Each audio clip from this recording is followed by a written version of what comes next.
Nós vamos agora falar um pouco, né, da importância desse mercado, né?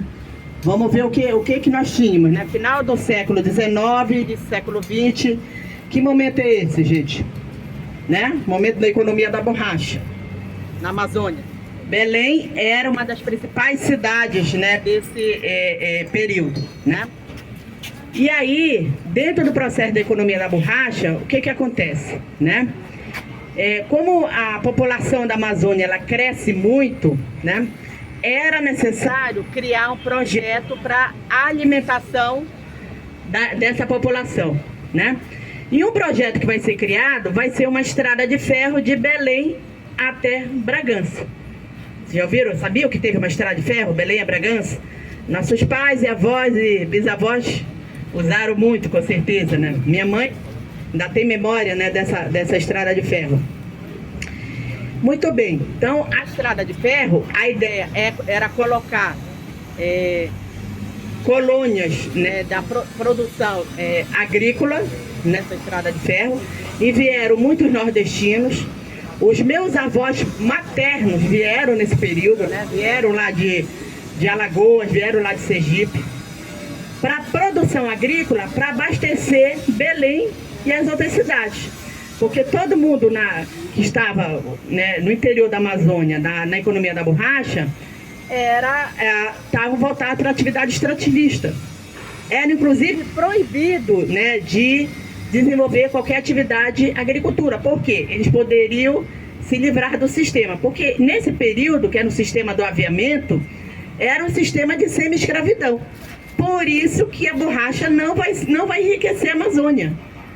O que nós vamos ter vai ser a melhoria de alguns centros urbanos, porque parte do dinheiro vai ficar nesses centros. No caso de Belém e Manaus, certo? Primeiro Belém, depois Manaus, né? Muito bem. Com esse dinheiro, na época nós tínhamos, né, o nosso famoso prefeito, o Antônio. A gente tem vários Antônios famosos na nossa história, né? Tem o Antônio Landi, né? E temos o Antônio Lemos.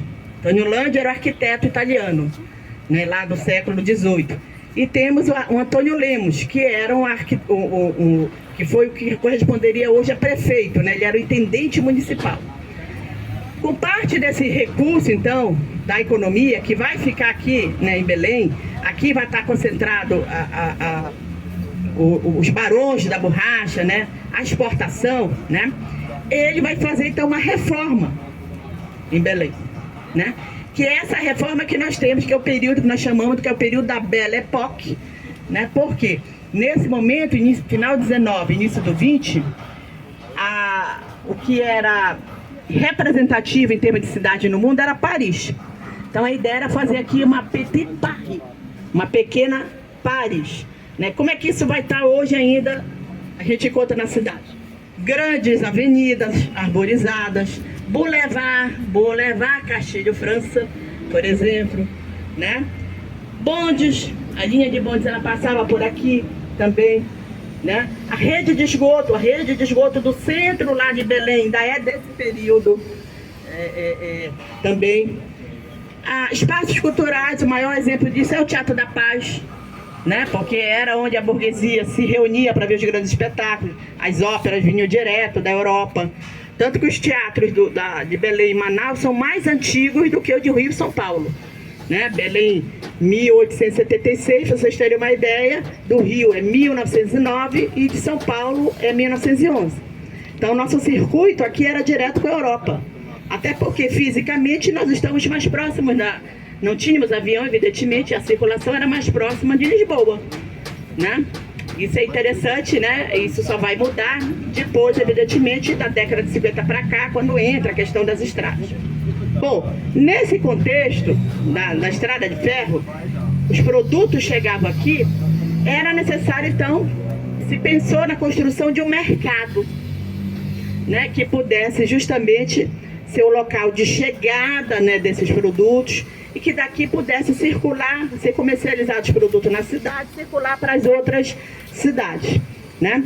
Nós já tínhamos aqui, o que nós tínhamos aqui? Se vocês olharem fotos antigas, era um grande largo, né? Já se chama Largo de São Brás, né? Tínhamos aqui um grande largo, e a ideia é, aonde que estava a estação inicial dessa ferrovia em Belém. É onde hoje está a rodoviária.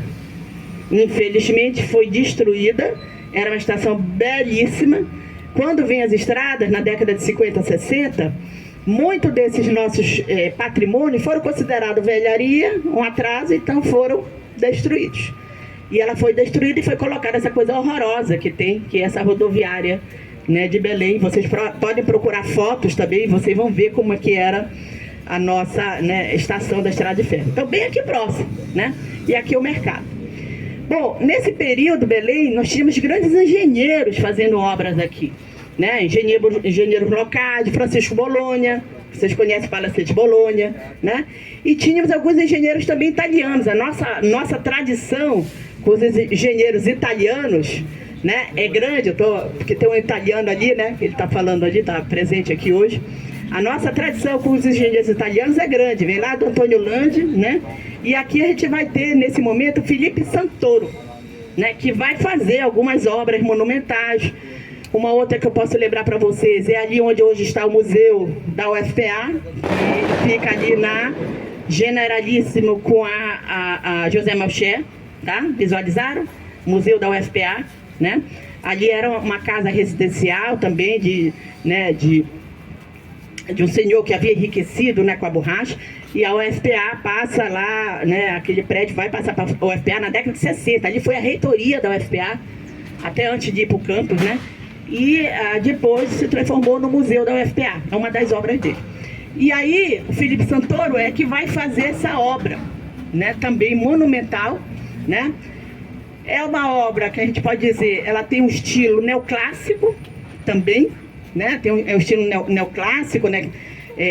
Que representa através dos pilares. Quando for entrar, a gente voltar a entrar lá a partir do dia 13, vocês vão ver. E também na sua fachada elementos desse período, né, da Belle Époque, né, do Art Nouveau, né? O Art Nouveau é o que era, né, importante nesse período, né, da arte francesa, que é representado por esses detalhes, né, que homenageiam, que retrata a floresta, né, retrata a mulher, retrata os elementos também da natureza.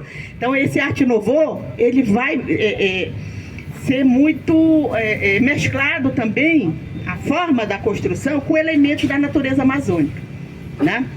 Então, esse mercado... Aqui, olha, nós temos aqui a placa que diz, foi projetado e construído 1º de maio, foi o período de maio de 1910 a 21 de maio de 1911, né? Foi o período aí da construção.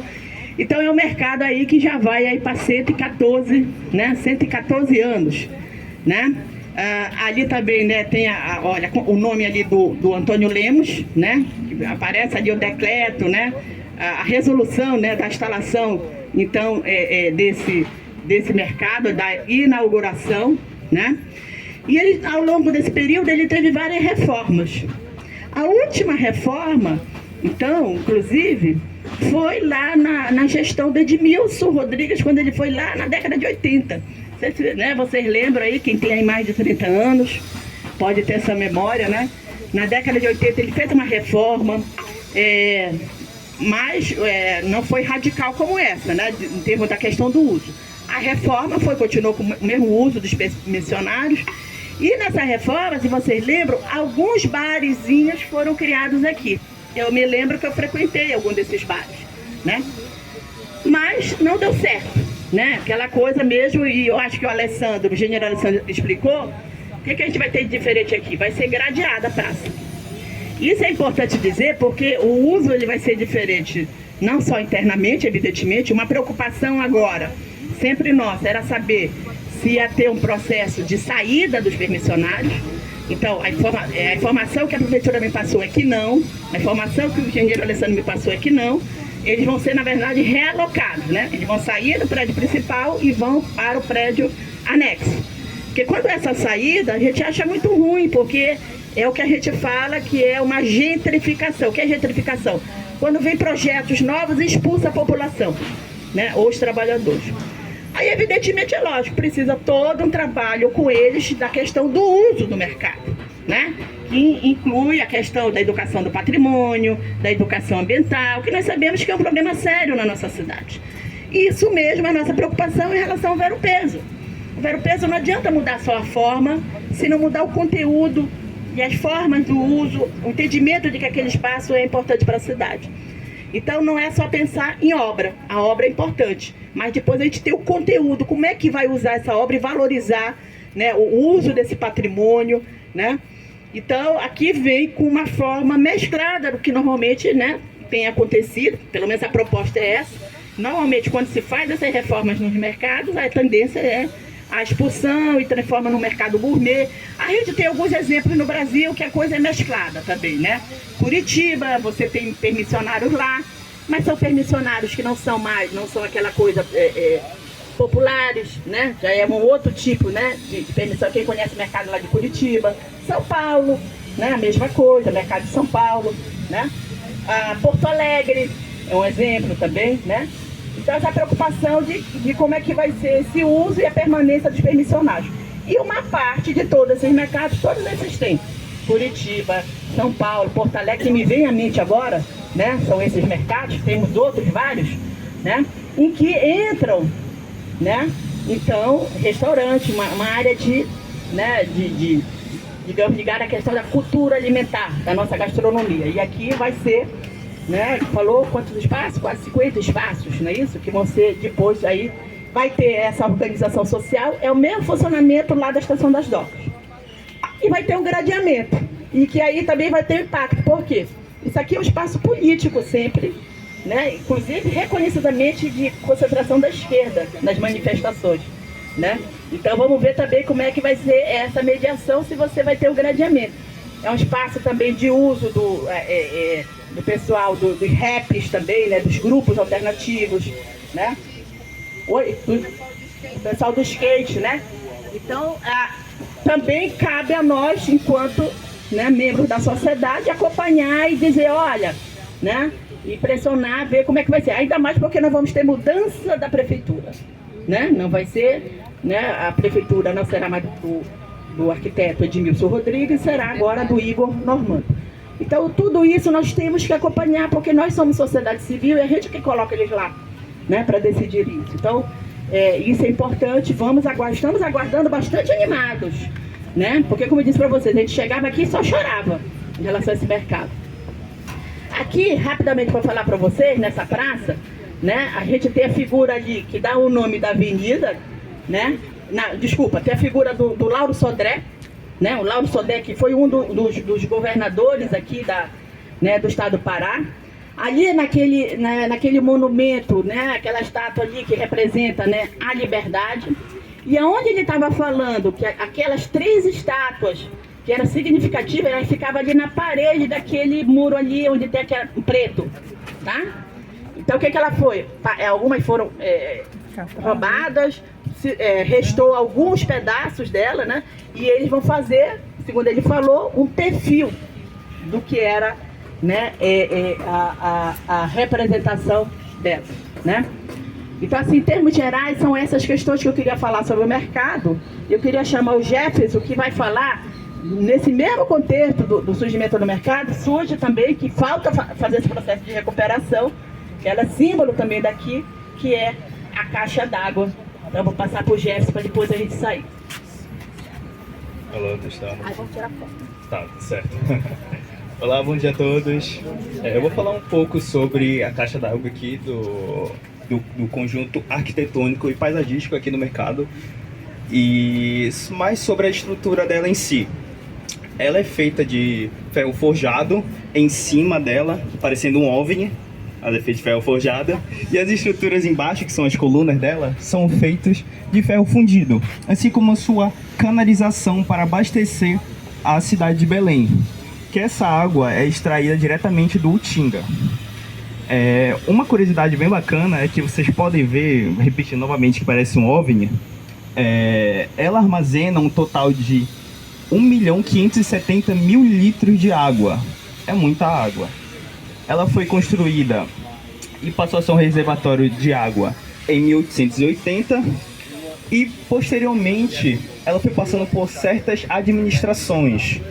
E somente em 1970, no governo de Alacide Nunes, foi ela foi cedida para a Cozampa. A Cozampa agora administra ela, expandindo o reservatório de água e levando essa água para a população aqui de Belém.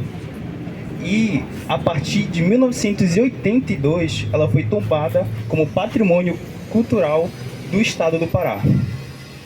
Muito obrigado. Obrigado, Jefferson é estudante da Geografia